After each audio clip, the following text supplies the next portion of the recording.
Hi, I'm Kirsten Tisdale, and I'll tell you a bit more about me in a moment. But the topic for this session is location strategies in logistics. How do you go about making a decision on where you might locate supply chain facilities for production, warehousing, fulfillment, and answering questions such as how many you might have and what size? So first, a bit about me. So my entire career has been spent in logistics, and like many people, I got into it completely accidentally. I took a maths degree, and then I did a couple of years of non-career positions, and then went to the NFC, which is now part of DHL. I spent 4 years there, starting as a graduate trainee and then managing operations for companies such as Nestle, Kellogg, Boots the Chemist, Mirror Group Newspapers, and others. I then spent a couple of years working for TNT, the part that's now part of CEVA, as distribution design manager, heading up the team, supporting business development with scheduling and location studies. I spent a short time with BEng as a consultant, doing strategic distribution studies for mergers and helping to develop its pan-European modelling capability. And I then spent 12 years with Marks and Spencer doing projects that spanned its logistics business, imports, exports, food, general merchandise, home deliveries,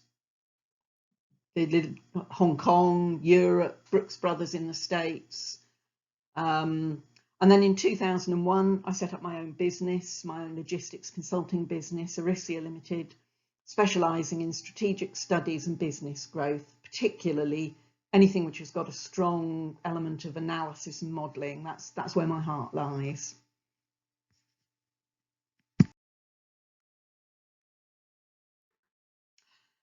So what we're going to cover today, we're going to look at why you might change your location to start with. Then we'll have a quick look at the supply chain and what parts you might model. We'll have a look at 2 bits of theory.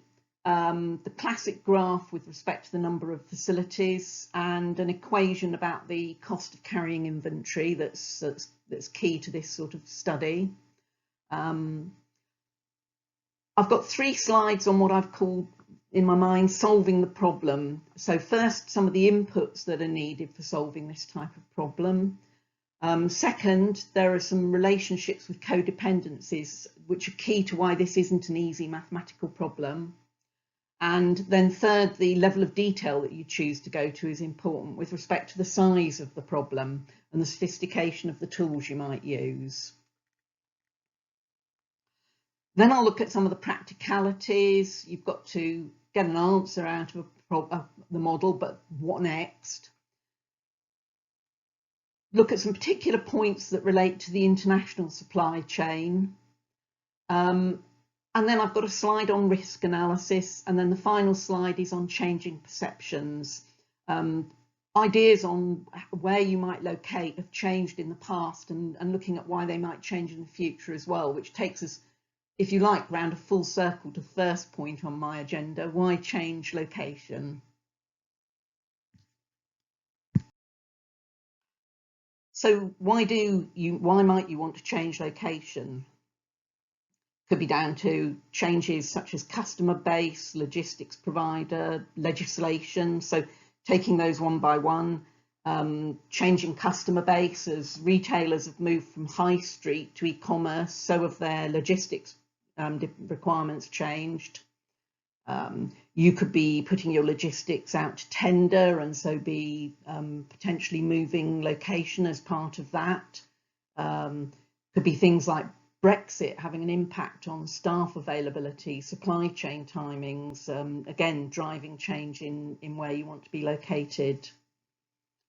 Other drivers could be things like mergers and acquisitions, moving away from offshoring and perhaps bringing manufacturing closer somewhere, growing or declining industry due to changing product base. Could be about rationalising historic network. I've got a lovely picture here of Harrods Depository on the Thames, but we all know that that's not a great place to be storing furniture these days. But I mean, being more serious in terms of rationalising historic network, it could be something like you've got leases coming up, or you want to release owned locations and capital. It could be down to lead times, reduced lead times. Again, e-commerce requires reduced lead times. A different balance between service and cost. It could be down to environmental reasons, a move towards electric vehicles and wishing to drive down mileage. Or you could be wanting to reduce stock, and all sorts of other reasons. So how much of the supply chain should you try to model? I've used this picture from the FT because it's current. The general public suddenly aware of supply chain issues in a way that they may not have been before, because of shortages driven by panic buying, but also because of manufacturing shutdowns in places like China and Italy. This is pasta production, and yes, it includes manufacturing, and yes, it's international, but it's actually a lot less complex than many supply chains, many less constituent parts than, for instance, let's say a laptop or a car.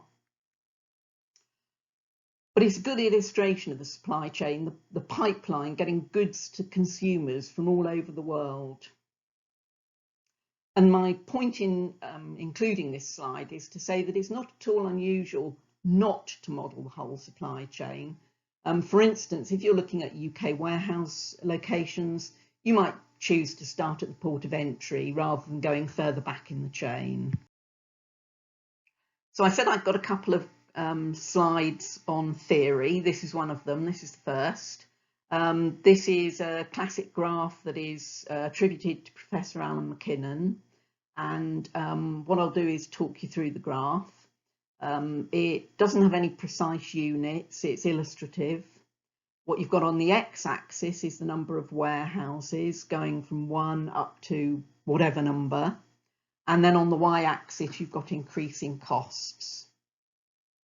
So if we take each line of the graph separately, the green line is warehousing costs, and warehousing costs increase as the number of facilities increase. You've got things like economies of scale being lost. Perhaps in the simplest things, you might want a security guard on the gate of every warehouse. But being more serious, you've got things like management teams, the amount of operational space that you use, etc., etc. Also included in that green line and key is that inventory costs rise as the number of facilities rise, and that'll be our next slide in a moment. We'll come back to that. The blue line, which is transport costs, this is also made up of two elements, trunking and delivery. And a key factor here is the delivery element. The more warehouses you have, the closer you are to the catchment area, and therefore the less mileage you run in that quite relatively inefficient element of the operation. And the green and blue lines combine to give you the yellow curve at the top, the total logistics costs. The lowest cost will be for a different number of warehouses for different operations. The total cost is a trade-off between the warehousing and transport costs. And I mean, just as an aside, it's worth saying that some of the costs that make up these lines on the graph, they aren't nice and smooth. They can be fixed, variable, stepped, or in bands like parcel and pallet rates. So this is my second theory slide, the inventory equation that I just referred to. There are various reasons for carrying inventory, but these are the two key ones. The first is cycle stock. What do you need for normal day-to-day requirements, taking into account the frequency of goods in, deliveries into you, and the order quantities that they come in versus the demand from your own customers. Cycle stock will flex with the number of locations, related to minimum order quantities, and it will go up and down during its natural cycle. As say, you'll have goods in, you'll carry out deliveries to your own customers, the cycle stock will erode until you get a further delivery in. Safety stock is for safety. It's a buffer stock. It's to cope with, for instance, late inbound goods or unexpected additional demand from your customers. Safety stock may not often be scientifically calculated in practice. You can see the equation there on the screen, and I'll let you dwell on that in your own time. But if we just run through an example, you'll see just how significant it can be. If we have currently 1,000 pallets of safety stock in 10 warehouses, and we intend to move to 5 stock locations in the future, this equation works out at the square root of 5 over 10, our locations in the current state over our locations in the future state, times our current stock level, 1,000 pallets. So if we take that equation a bit further, that gives us the square root of a half times 1,000, which is about 0.7 times 1,000, which equates to just over 700 pallets. So in that situation where we move from 10 warehouses to 5 warehouses, instead of needing 1,000 pallets, we actually need 300 pallets less. So you can see that that can be quite significant. This equation's attributed to David Maister. You can see that in the little bit of blurb about the square root law. Be careful, as I've seen this equation both poorly and even wrongly expressed in textbooks, and I've seen it applied to all stock rather than just safety stock. I haven't personally tried to get to the bottom of why this equation applies, but I do believe that this version that I put on the screen is correct. So this and my next few slides relate to solving the problem. You'll already be forming a mental list of the sort of inputs that you would need, what products, where sourced and at what cost, who are the customers, details of deliveries for a set period. Cost versus service, a really important equation. What's most important to you? And then some of the costs you'll need will come from the P&L, cost of labour for receipt handling, dispatch, pick and pack, cost to trunk and deliver, the capital costs that you might incur, facilities, fit outs, that sort of thing, inventory levels we've talked about, and then the cost of capital. What's that fit out going to cost you? What's that inventory level going to cost you in terms of interest rates and discounted cash flow?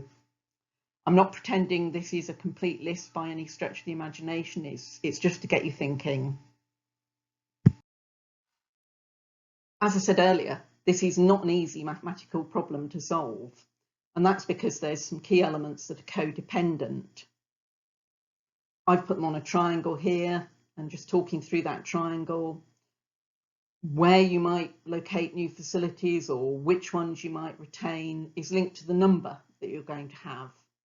The size of those facilities in turn is linked to both the number and location. Stepping outside the triangle, where is driven by the cost of transport, but it's also driven by the cost of land, as is the size of the warehouse you might have in a particular location. Which customers should be served from which links to both the where and the how large, and brings in the question of maximum transit time to customers. Quite often the solution may be driven by service levels as well as cost. Giving a different solution, does the service dictate roughly how many locations you're going to have anyway, because of that maximum time a customer can be from your distribution centre? And you'll need to consider throughput and operating space as well as stock, and the type of product and service links to size. For instance, e-commerce requires much more room than retail does. One of the things you need to consider is the level of detail and sophistication that you're going to go to. It's quite normal to aggregate demand to higher than individual customer level. Looking at the map that's on the screen for a moment, that's a map of the OX postcode area, and the pink dots, all those little pink dots, are the individual postcodes. For the whole of Britain, there are about 1.7 million postcodes, and so you only need to think about what the size of the calculations might be if you tried to do it at that sort of level. But on the other hand, if you bundled up the whole of OX as one, you might not have enough nuance, because you can see that there are areas of population concentration within that area. There's only about 120 postcodes in the whole of Britain. So you probably want to go to postcode district level, about 3,000, or possibly sector level, 10,000. You need to ask yourself what extra complexity will give you. How much longer will it take to run in some sort of model? Does your data warrant black box calculations and optimization? The more complex the scenario as well, the more careful you need to be about garbage in, garbage out.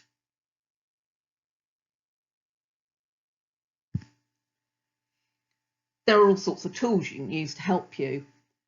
Different software, different costs, different scope and different ability. Most will be based on a pipeline basis, taking a certain period and working out the average costs per unit per mile. The level of sophistication that you'll want to go to will depend on all sorts of things: the quality of the data you have available, the speed with which you need an answer, what you want to spend on the project. You could do a quick look-see in Excel or similar, just a centre of gravity. Or you could, the next sort of step up in cost, you could use a low-cost GIS mapping system to look at single level flows between warehouse and customer, but with a proper proper road network and a facility location tool. Perhaps do 2 or 3 different runs based on the number of deliveries, based on the number of volume, based on the number of sales, to give you a sort of hotspot triangle. You could pay even more and use a middle ground tool, allowing you to differentiate between products with very different characteristics and coming from different sources. This level of software will crunch many scenarios, homing in on the least cost.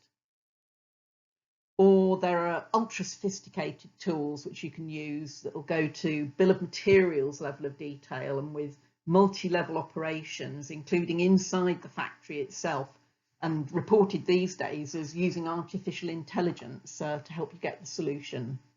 Very suitable for the complexity of international manufacturing supply chain, but at a different sort of cost price.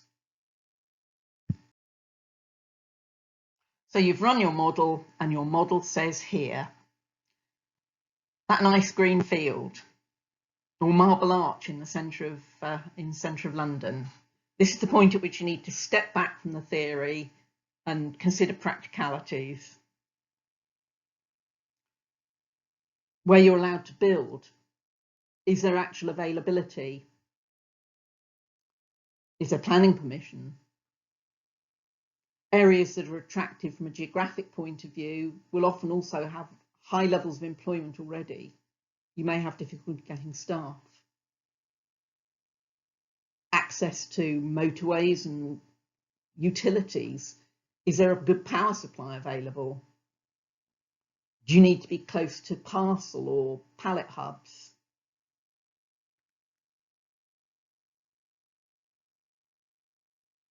Aspects of your own supply chain, big customers. Does the new solution give key customer a worse service? And vice versa, to what extent is the solution over dependent on one customer location? What if you lose them? Things like the pros and cons of co-location with sources such as ports and factories. What if they change? And sometimes it's apparently the little things that catch a solution out. Do the sales from field territories align with warehouse coverage? Internal politics.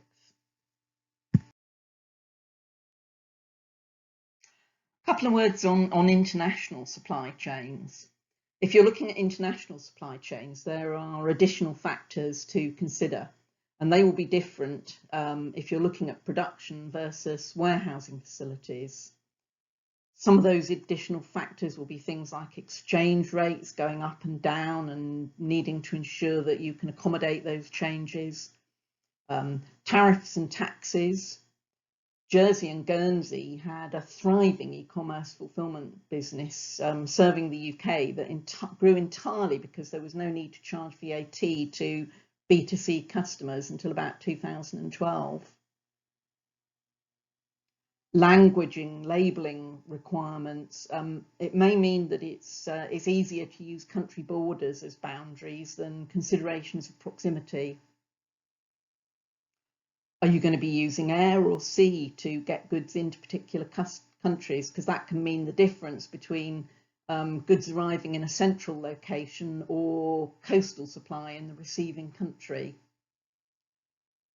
And then grants. Grants are often available for factories setting up, but not so often for warehouses. I also want to say a few words on risk analysis. Business continuity. If you only have one location, or you have your stock in only one particular sort of stock in only one location, what happens if that location goes down? The picture I've used here is of Primark's warehouse back in 2005. Not a pretty sight.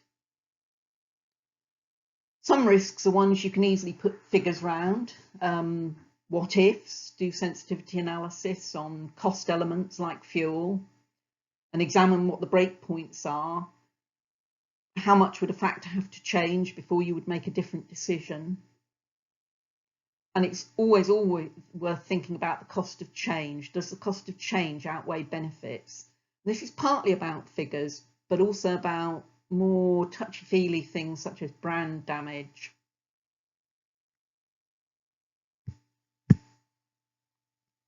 And think through both internal company change and external circumstances, the impact that they could have on your solution going forward. Logistics inside the UK as well as the international supply chain. And some people find that a framework like what's called PESTLE can be useful. You can see the capitals because I picked them out in bright pink there, which is why it's called PESTLE. What changes could take place? How severe might they be? What's the likelihood of them happening? So this is my final slide on changing perceptions. It's a word of warning, really. If you're reading older write-ups on this as an academic subject, be very aware of the changing requirements over time as industries have changed, accessibility, delivery perceptions, and so on. Different industrial sectors in the UK will have their own hotspots, but ordering things for home delivery is something we can all relate to, so I often use it as an example.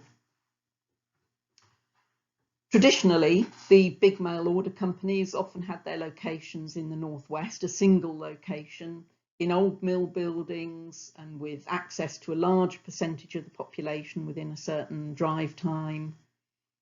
B2C carriers followed suit. But this was when you had 28 days to deliver and perceptions were much more relaxed. The B2B carriers were much more likely to be based in the Midlands with access to London, TNT and FedEx on the A5. But now, Milton Keynes is considered too far north for serving London for e-commerce, and London Gateway is too far east. The map I've got there from 2018, Amazon have way more fulfillment centres than anyone would have once considered anything like normal.